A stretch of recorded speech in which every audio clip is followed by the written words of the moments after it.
संस्कृताय बच्चों, संस्कृत विशेषज्ञ यूट्यूब चैनल पर आपका स्वागत है। आज इस वीडियो में कक्षा 10 के संस्कृत विषय के गद्य खंड के चतुर्थ पाठ विश्व कवि रविंद्र, आपको उसके 3 गद्यांश मिलेंगे और उसका अर्थ और वाचन सहित आपको उपलब्ध कराया जाएगा। तो चलिए आगे बढ़ते हैं, वीडियो को अंतिम समय तक देखें। चतुर्थ पाठ विश्व कवि रविंद्र।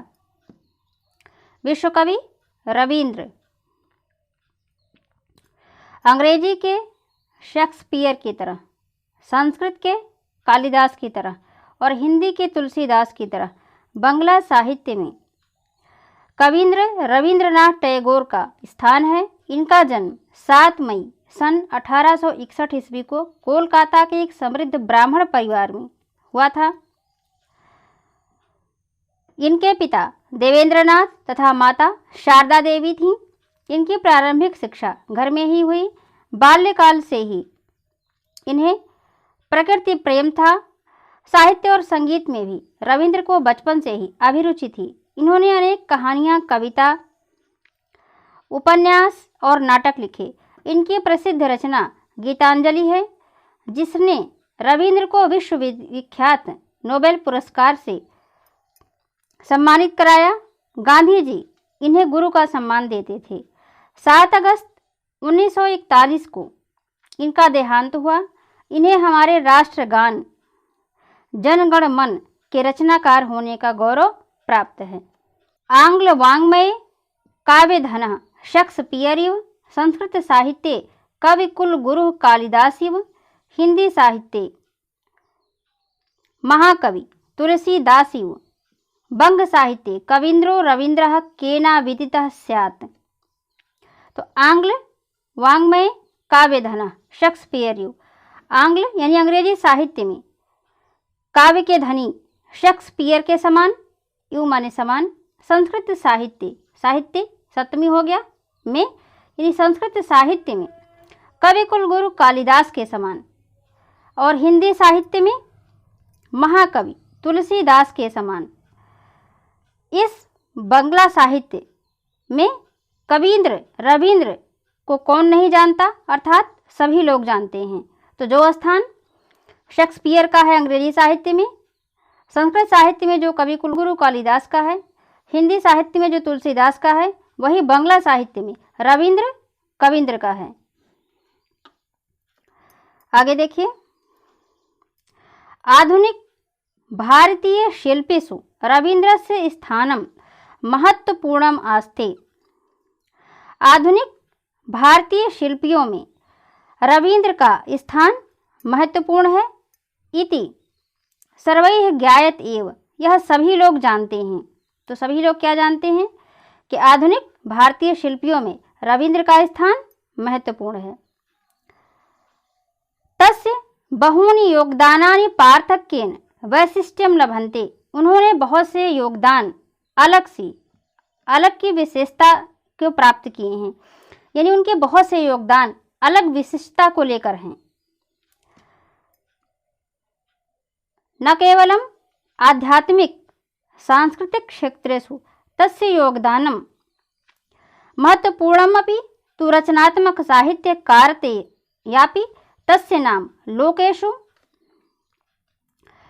सुविदितमेव सर्वैः है। तो उनका न केवल आध्यात्मिक क्षेत्र में, उनका योगदान न केवल आध्यात्मिक क्षेत्र में महत्वपूर्ण है, अपितु रचनात्मक साहित्य में भी उनका नाम संसार में विख्यात है।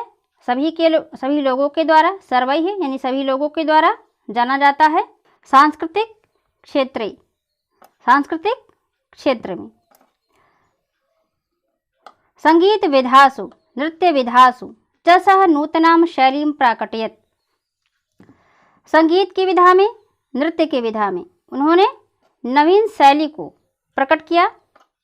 सा शैली रविंद्र संगीत नामना ख्यातिम लभते, वह शैली रविंद्र संगीत के नाम से प्रसिद्ध है। एवं नृत्य विधासु परंपरागत शैलीम अनुसरताम अनेन शिल्पिना नवीना नृत्य शैली आविष्कृता। इस प्रकार नृत्य की कला में परंपरागत शैली का अनुसरण करते हुए नवीन नृत्य शैली की खोज हुई।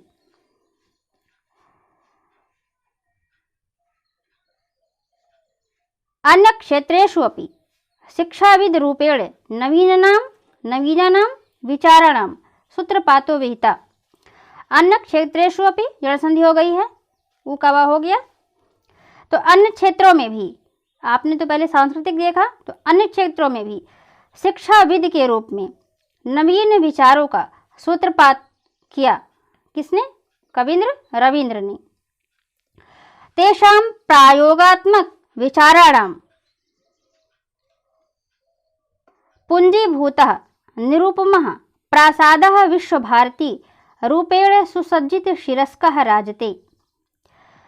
तो उनका जो प्रयोगात्मक विचार है, उनका प्रयोगात्मक विचार एकत्रित होकर के, पुंजीभूत होना यानी एकत्रित होना, निरुपम यानी अनुपम, प्रासाद महल, तो अनुपम प्रासाद के रूप में, महल के रूप में, विश्व भारती के रूप में, सुसज्जित सिर वाला, सुशोभित हो रहा है, राजते यानी सुशोभित हो रहा है।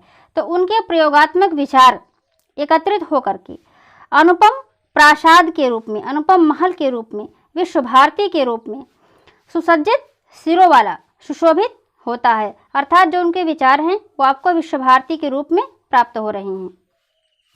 यत्र आश्रम शैल्या है नवीन शैल्या, यहाँ आश्रम की शैली और नवीन शैली साकम समन्वय वर्तते, दोनों के साथ, साकम यानी साथ, सहसमम साकम सार्धम, सबका अर्थ साथ ही होता है। तो सबके साथ यहाँ जो है नवीन आश्रम शैली और नवीन शैली दोनों का एक साथ समन्वय आपको मिलता है, दोनों का समन्वय है। दीनानाम दलित वर्गाणाम दशा सुधारक रूपेण असौ अस्माकं भारतीयानां पुरः प्रस्तुतो अभवत्। दीनों के और दलित वर्गों की दशा को सुधार करने के लिए हमारे जो है ये भारतीयों में सबसे आगे प्रस्तुत हुए। रवींद्रनाथस्य जन्म कलिकाता नगरे 61+10 ख्रीष्टाब्दे मई मासस्य 7 दिवसे अभवत्। रवींद्रनाथ का जन्म कलकत्ता नगर में 61 अधिक यानी 1 अधिक 60 से 1 अधिक कितना हो गया 61 और 18 यानी 18 शतमी माने 100, तो 1860 से 1 अधिक अर्थात 1861 ईस्वी में मई मास से, मई मास के 7वें दिवसे 7 दिनांक को अर्थात 7 मई 1861 को हुआ। अस्य जनकः देवेंद्र नाथः जननी शारदा देवी चास्ताम।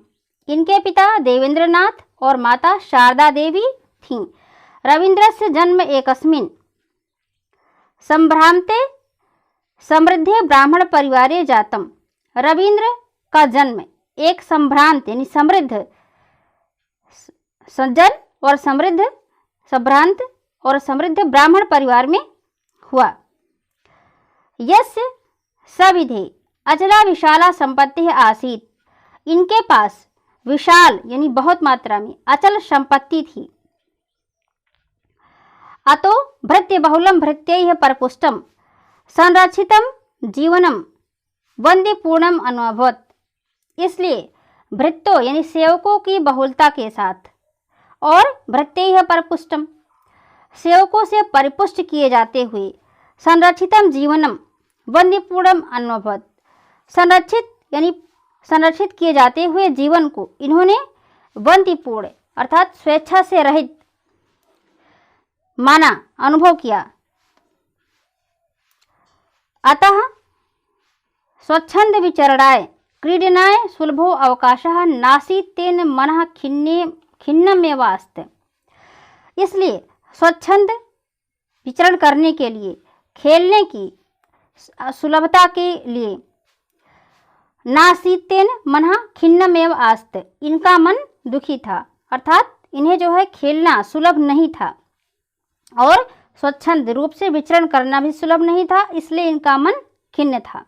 ये वीडियोस मेहनत करके आपके लिए बनाया गया है। इस वीडियो को लाइक अवश्य करें, जिससे आगे वीडियोस बनाने का मोटिवेशन मिलता रहे। कक्षा 10 संस्कृत के सभी विद्यार्थियों के साथ शेयर करें। चैनल को सब्सक्राइब अवश्य करें और साथ ही नोटिफिकेशन बेल ऑल पर करें, जिससे कि सभी आने वाली वीडियोस आपको मिलते रहें। कुछ कारणवश पिछले वर्ष पूरे पाठ्यक्रम की सभी वीडियोस नहीं बन पाई थी, लेकिन पूरे पाठ्यक्रम को इस वर्ष इस चैनल पर उपलब्ध कराया जाएगा। आप इस चैनल से जुड़े रहें। वीडियोस देखने के लिए धन्यवाद।